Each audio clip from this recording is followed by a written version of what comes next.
Lagi kopi datang Pak, sabar ya. Ayatnya belum matang nih. Alhamdulillahilladzi allafa baina qulubina wa asbahna bi ni'matihi ikhwan. Asyhadu an la ilaha illallah wa asyhadu anna Muhammadar Rasulullah. Allahumma salli wa sallim wa barik wa karrim wa adil ala sayyidina Muhammad wa ala alihi wa ashabihi wa man tabi'ahum bi ihsan ila yaumiddin, amma ba'd. Al-mukarramun wal muhtaramun, para alim, para ulama, guru-guru kita yang hadir pada kesempatan kali ini, khusus Kiai Haji Abdul Karim, Bapak Ustaz Haji Bapak Ustaz Haji Marsim Terbajian, dan para asatidz yang lain, mohon maaf belum kenal, salam kenal. Mudah-mudahan senantiasa kita doakan guru kita sehat lahir dan batin. Allah karuniakan senantiasa keberkahan rezeki, keberkahan ilmu, dan senantiasa berada di tengah-tengah kita, membimbing kita, mengarahkan kita ke jalan keridhaan Allah Subhanahu wa taala. Amin ya rabbal. Para aparatur pemerintah hadir tengah kita, Bapak Lurah kita, namanya juga agak susah disebut, Bapak Nahnur Fernil Atom. Salam kenal Pak Lurah. Kalau saya main di Pondok Labu dibikin aman ya. Pondok Labu buat saya nggak asing Pak. SMA saya di 97 Brigit. Pergi saya lewat Cineret 110. Hemat ongkos naik angkot 2 kali, pulang lewat Pondok Labu. Naik 105, walaupun agak jauh tapi lebih hemat. Lalu kuliah di UIN, dapat magang di MTS 19. Jadi ini daerah ada sebok-sebok 6 bulan. Kalau lagi bosan saya main ke Ragunan. Saat itu lagi ganteng-gantengnya mahasiswa. Sekarang tinggal gentong-gentongnya. Udah bulat jadi gentong. Mudah-mudahan Pak Lurah sehat lahir batin. Luar biasa, beliau masih muda, masih gagah, mau aktif di kegiatan subuh. Mudah-mudahan ini menjadi contoh buat bawahan-bawahannya, Bapak RW, Bapak RT, mitranya, Bapak LKM ya. Kalau di tempat saya LKM, coba ya, di mobil namanya LKM, di sini LKM. Hadir Pak Ketua LKM, LMK, hadir Ketua LMK. Hadir ya. Itu biasanya jadi mitra kelurahan, menyambung lidah ulama dan umarok. Seluruh jamaah, ketua DKM masjid dan mushola sepondok Labu bil khusus, ketua DKM masjid At-Taqwa, ini guru saya Bapak Haji Dadang. Beliau di tempat tinggal saya jadi RT Pak, di sini jadi ketua DKM. Luar biasa. Kita doakan beliau sehat lahir batin. Jamaah yang muliakan Allah Jalla Jalaluh, bersyukur kita kepada Allah.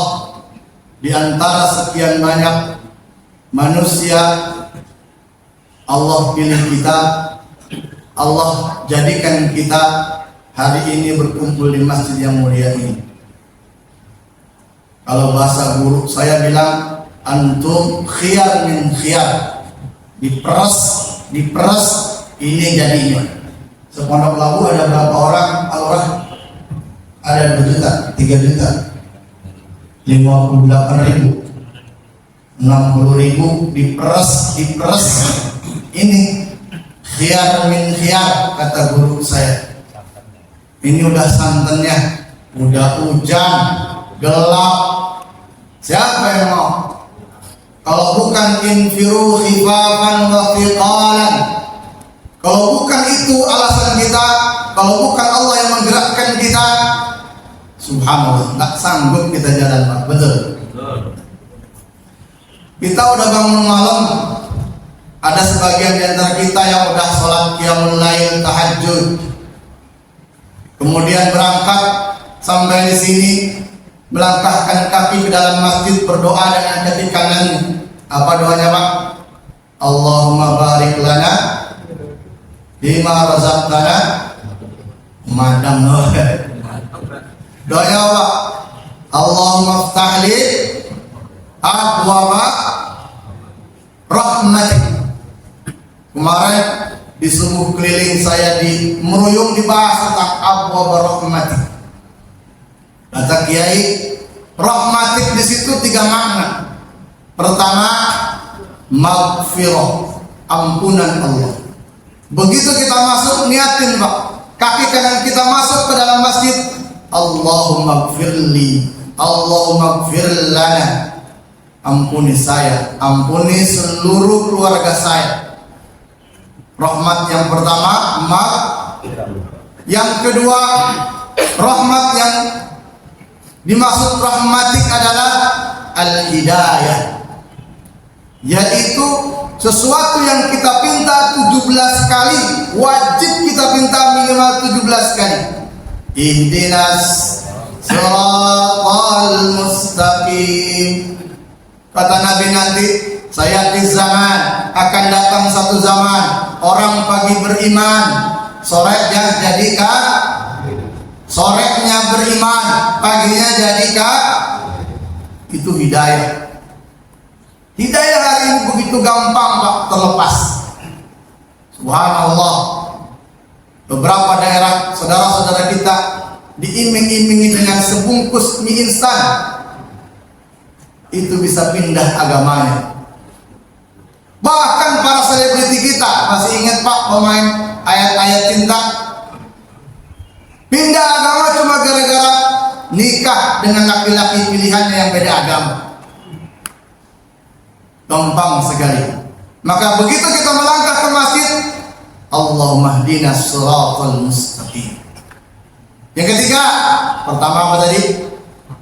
Maghfirah. Yang kedua, hidayah. Nah, yang ketiga, rahmatik bimakna ar-rizqullah. Jadi kalau kita sering ke masjid, kita dapat 3-3-nya. Pertama, ampunan Allah. Kedua, hidayah Allah. Ketiga, rizkinya Allah. Amin ya rabbal. Subhanallah. Mudah-mudahan, saya yakin orang itu sebetulnya itu orang yang istiqamah. Mudah-mudahan keistimewaan kita mengantarkan kita dalam surganya Allah Subhanahu wa taala. Kita berselawat pada Nabi kita Muhammad sallallahu alaihi wasallam, kepada keluarga, sahabat, dan insyaallah dengan segala kekurangan ibadah kita berharap bertemu dengan Rasulullah, mendapatkan syafaatnya di yaumil qiyamah. Amin ya rabbal. Jamaah ini muliakan Allah Jalla Jalaluhu. Sampai jam berapa biasanya di sini? Sampai dipanggil ke suruh. Jam 9. Sampai suruh kemana? Dan satu kisah dikutip dari kitab Musnad Imam Ahmad. Kisahnya, Rasulullah SAW datang ke rumah sahabat besarnya, sahabat akrabnya, sohib karibnya, sekaligus mertuanya. Siapa? Sahabat Abu Bakar.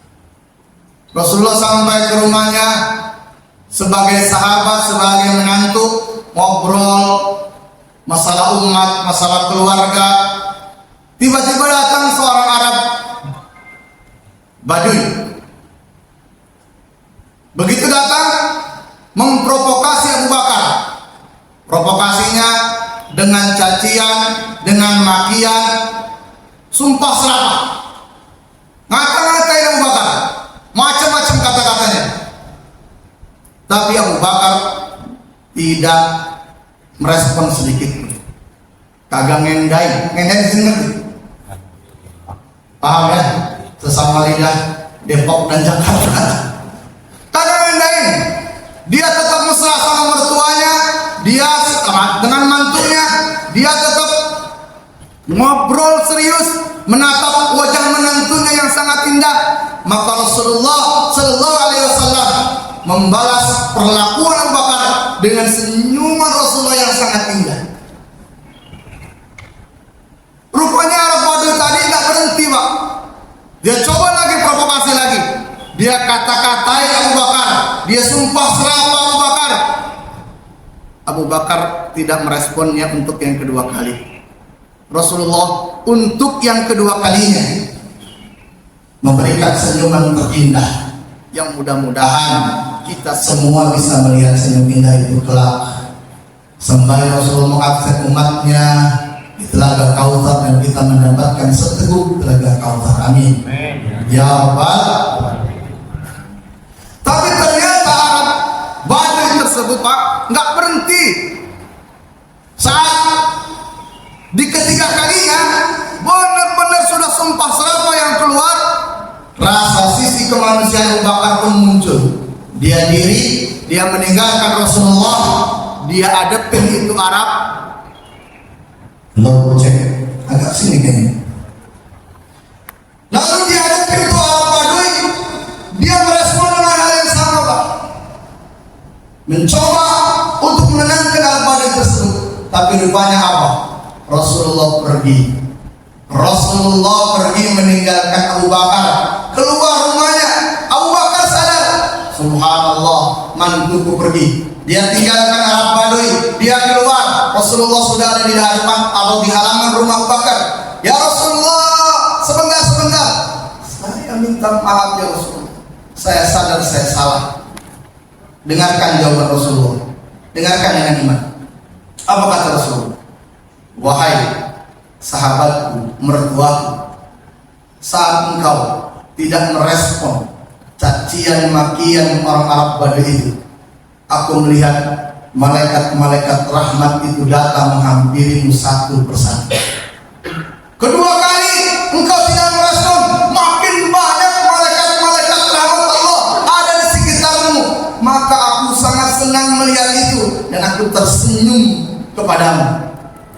Tapi yang ketiga, ketika engkau sudah merespon, melakukan hal yang sama dengan Arab Badui tadi, mencaci maki, marah-marah, malaikat itu pergi satu persatu.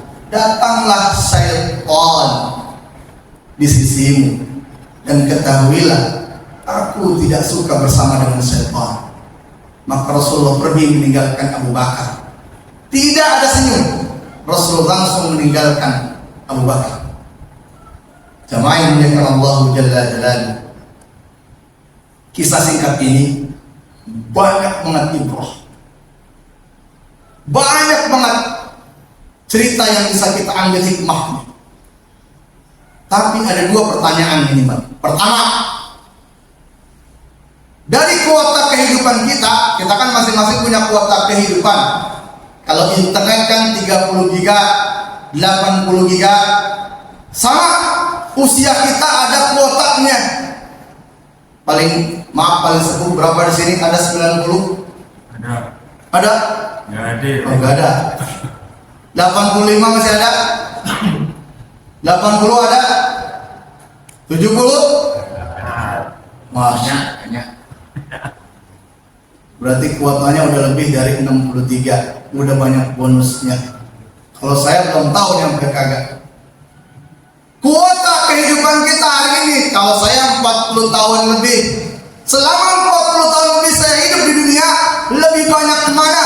Berteman dengan setan, ditemani oleh setan, dikelilingi oleh setan, atau berteman dengan malaikat, ditemani malaikat, dibersamai malaikat.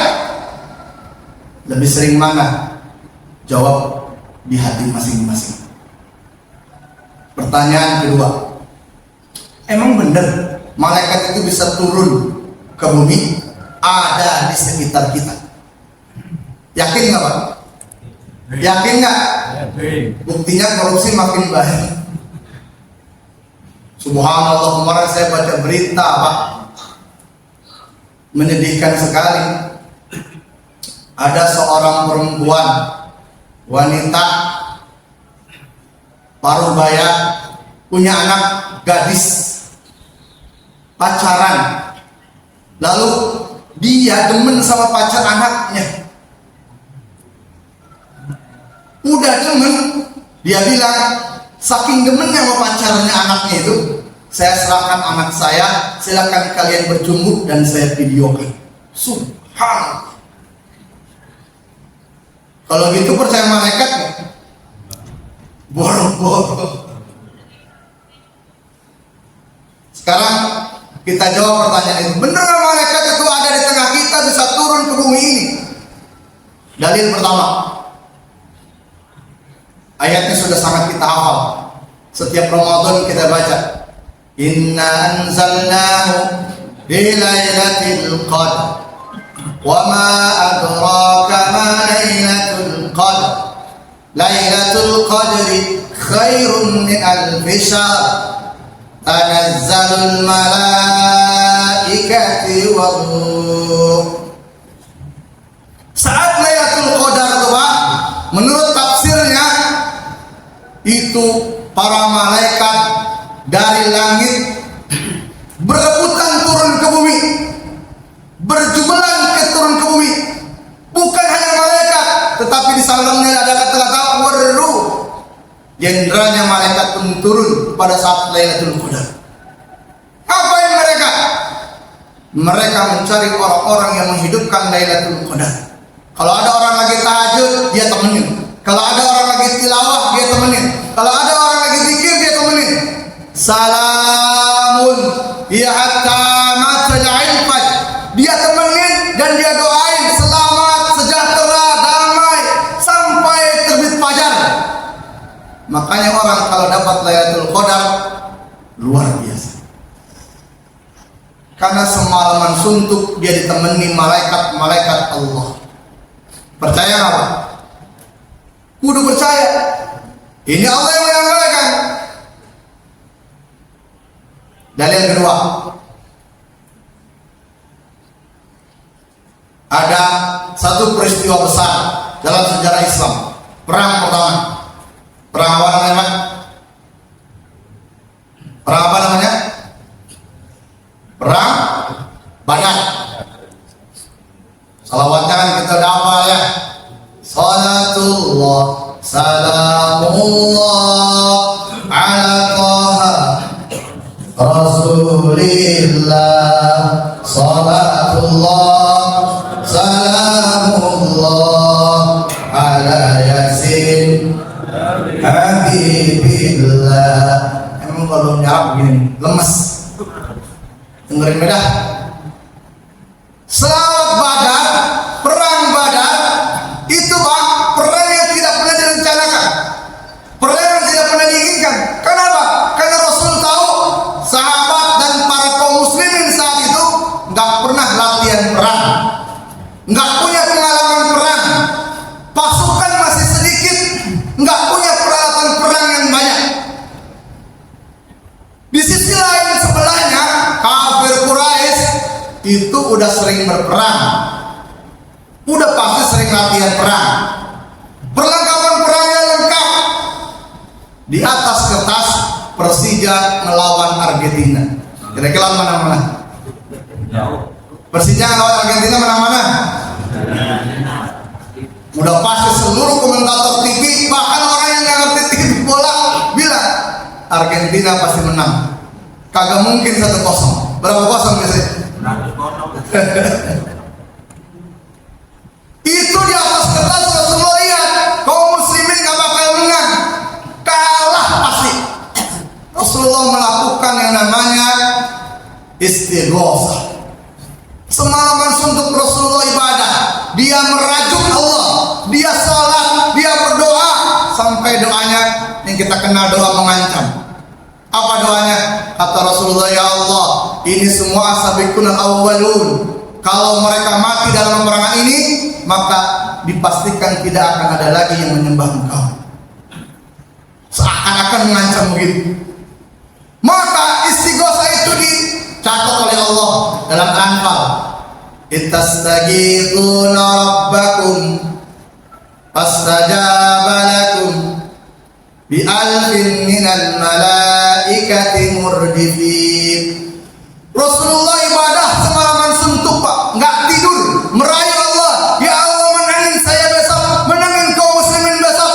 Subhanallah, kita tahu kisahnya Pak. Perang Badar siapa yang menang akhirnya?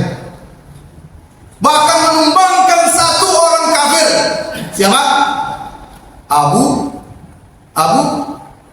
Bukan Abu Janda, Abu Jahal. Dikisahkan dalam sejarah Pak, Sirah Nabawiyah, itu pasukan kaum muslimin belum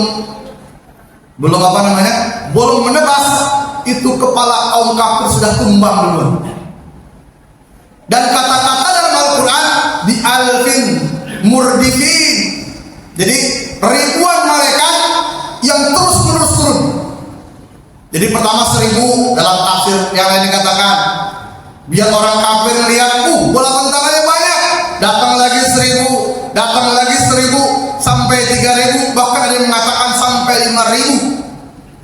Bayangin 5000 lawan 1000, menang mana kira-kira? Malaikat datang ke bumi ikut berperang bersama musuh. Dalil ketika udah siap lawan sudah. Ini belum sampai istiqomah ya, baru bicara nasi uduk. Dalil ketiga, Ibrahim alaihissalatu wassalam menikah dengan siapa Pak? Siti Sarah.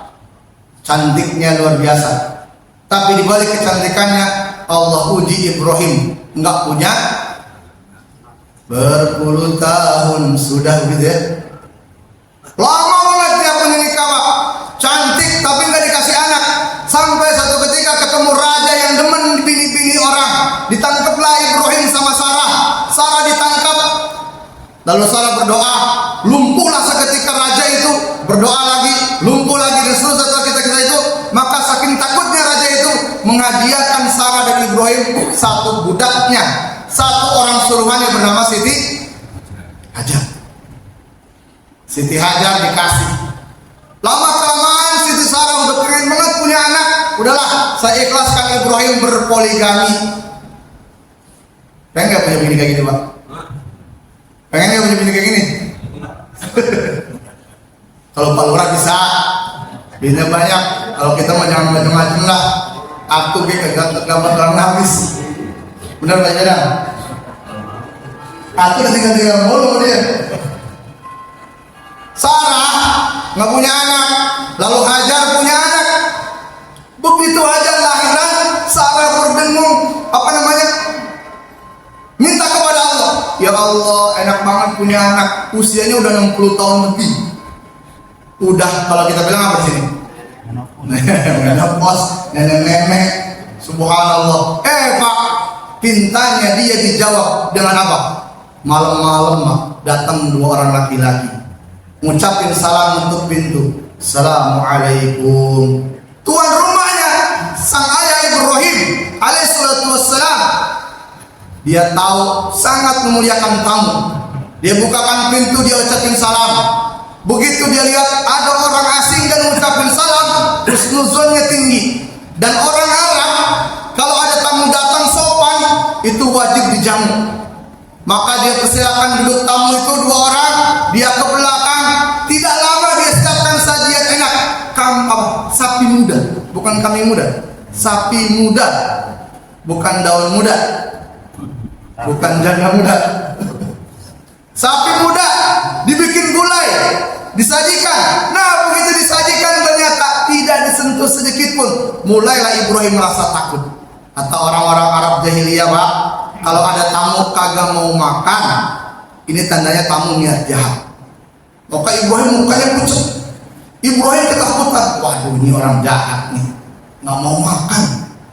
Yang dipikirin bukan medit, bukan Pak. Yang dipikirin orang jahat. Maka malaikat disebut Rasul. Dua orang tadi Pak. Dia katakan, wahai Ibrahim jangan takut, la takhaf, jangan takut. Sesungguhnya kami adalah malaikat-malaikat Allah yang diutus kaum Lut untuk kaumnya Nabi Lut.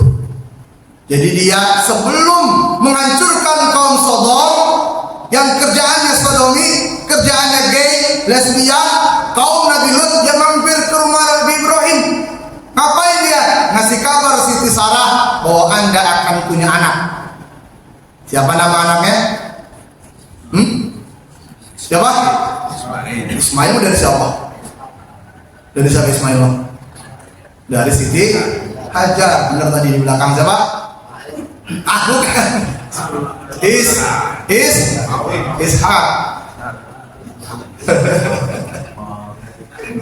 Lemah ilmu ingat ya. Nah, dua malaikat berwujud manusia Pak datang bertamu ke rumah Ibrahim. Besok kalau malam-malam ada dua orang datang atau berapa orang datang malam-malam, suguhin aja sapi gulai.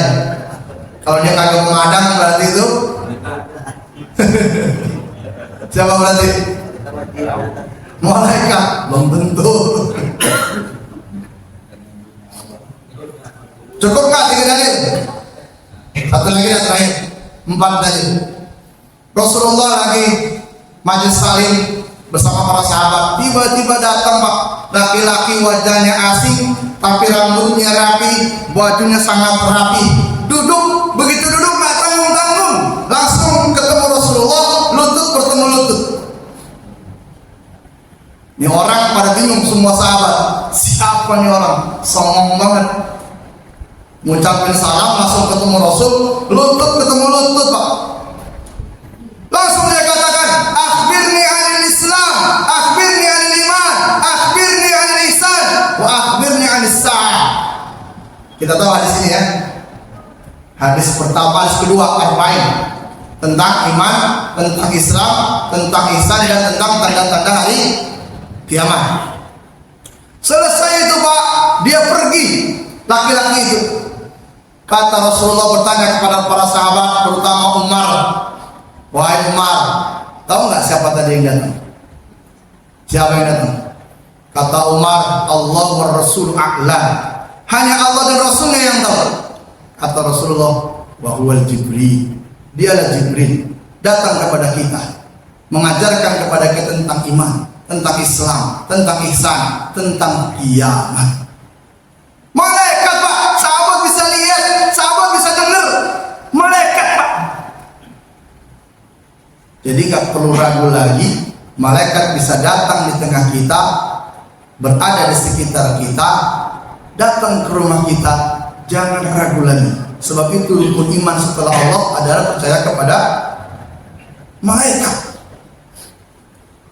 Hubungannya apa istiqomah? Ini kan judulnya buah istiqomah. Dah, kita tarik kesimpulan. Ini udah siap kopinya. Bagaimana kira-kira caranya kita agar sehari-hari kita tuh ketemu malaikat-malaikat rahmat, bukan syaitan-syaitan. Syaitan kan ada 2, minal jinnati wan nas. Saya kemarin 3 kali balik ke klinik Pak, meriksa istri. Ternyata kolesterolnya tinggi. Orang dokter udah curiga aja, ibu makan enak terus ya? Kalau kolesterol kan begitu. Saya bilang, Bu, di rumah saya makan ikan teri terus. Di kantor, nah kalau di kantor saya kagak paham lah. Kalau dia dinas keluar, dinas kemana? Yang saya tahu saya, orang-orang kalau dinas keluar kagak pernah mau makan ikan teri. Paling banter apa? Dia baru ngaku Pak. Ya begitulah, teman-teman maunya makannya begitu. Masa Umi sendirian makan yang agak enak, yang ngikut-ngikut tuh Pak. Minal jinnati wan. Dan numpuk kolesterol 285 saya mau terakhir periksa. Tangan sakit, semua sendi sakit, kaki sakit. Ya rasain lah. Berteman dengan orang yang suka makan enak, ya begitu. Bukan berarti temannya salah, bukan. Maksud saya, lingkungan itu berpengaruh. Siapa sekitar kita sangat berpengaruh. Kalau teman-temannya suka puasa, dia kebagian puasa insya Allah. Benar apa benar? Kalau teman-temannya suka korupsi, kebagian korupsi. Nah, bagaimana caranya kita mengundang malaikat-malaikat rahmat, menjauhkan setan-setan tadi? Jawabannya, innal ladzina qalu rabbunallahu tsumma istaqamu tatanazzalu alaihimul malaikah alla takhafu wa la tahzanu wa abshiru bil jannati allati kuntum tu'adun. Jawabannya kata Allah, siapapun di antara kita yang sudah mengatakan Allahu Rabbuna, Allah Tuhan saya, dia mengatakan mengikrarkan keimanannya, keislamannya, dan dia jaga iman Islamnya sampai akhir hayatnya, dia istiqamah. Istri 3 dikontrakin gitu bukan istiqamah Kiai? Ya Kiai, kalau Kiai pantas punya istri 3 dikontrakin rumah. Kiai, nah kalau saya makan belum. Jadi istiqomah itu orang-orang yang mempertahankan iman dan Islamnya sampai akhir hidupnya. Dan kita sering diingetin setiap Jumat, wala tamutunna illa wa antum muslimun. Jangan sampai akhir hidup kita tidak bawa iman, tidak bawa Islam. Bawa iman, bawa Islam. Ittaqillaha haitsu ma kunta. Bawa takwa di mana aja. Kalau itu kita pegang, tatanazzalu alaihimul malaikah. Allah akan turunkan malaikat-malaikatnya bersama kita. Ngapain dia? Allah takhafu wa la tahzanu. Kerjaannya lindungin kita, jagain kita, jauh dari rasa takut, rasa khawatir. Kemarin udah banyak orang yang bilang, wah bakal musim panas Pak, akan ada badai matahari. Subhanallah, hari ini kita kagak ngerti. Allah turunin hujan dari malam ke pagi. Anak saya udah ketakutan Bi, kalau kekeringan bagaimana Bi? Depan rumah saya Pak, airnya udah gak keluar. Saya lagi pulang sholat isya, ngapain Pak? Air gak keluar Pak Haji. Subhanallah. Ini malam sampai pagi hujan turun. Jadi kita nggak perlu khawatir dengan sifatnya duniawi. Siapa yang bikin gak khawatir itu? Malaikat Pak, bisikin kita terus, tenang, urusan dunia mah tenang.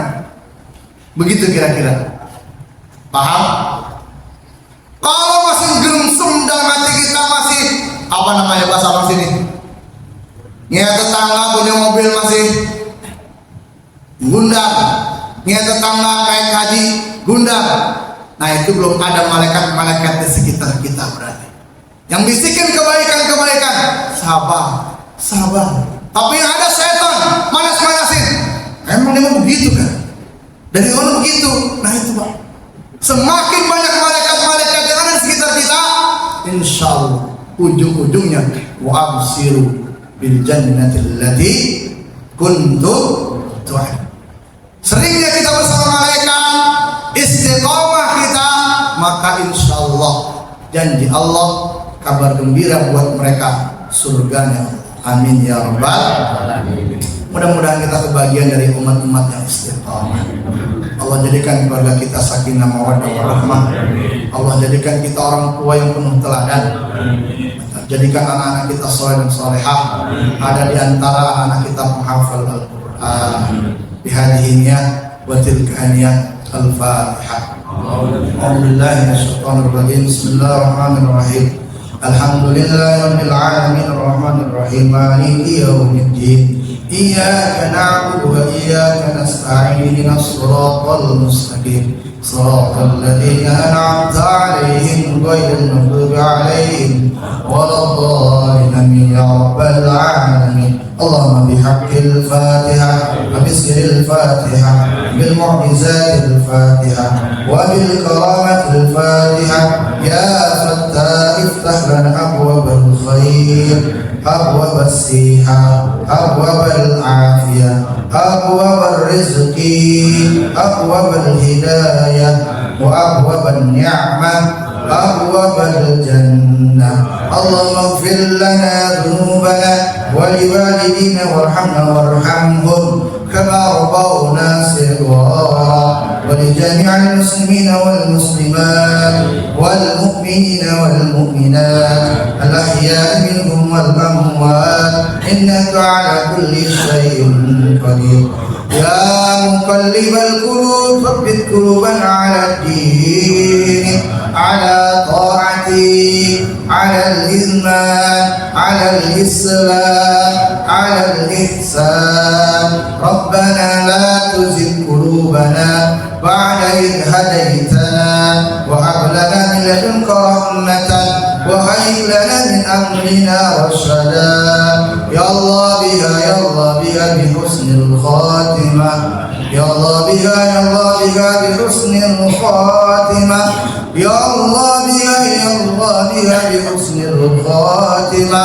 ربنا تقبل منا إنك أنت السميع العليم وتب علينا إنك أنت التواب الرحيم. ربنا آتنا في الدنيا حسنة وفي الآخرة حسنة وقنا عذاب النار. بفضل سبحان ربك رب العزة عما يصفون والسلام على المرسلين والحمد لله رب العالمين. Wallahu a'lam bishawab. Assalamualaikum warahmatullahi wabarakatuh. Demikianlah ceramah agama pada acara subuh di pagi hari ini. Semoga apa yang disampaikan oleh guru kita Ustaz Khairuddin SPDI dapat bermanfaat bagi kita semua dan dapat kita amalkan dalam kehidupan sehari-hari.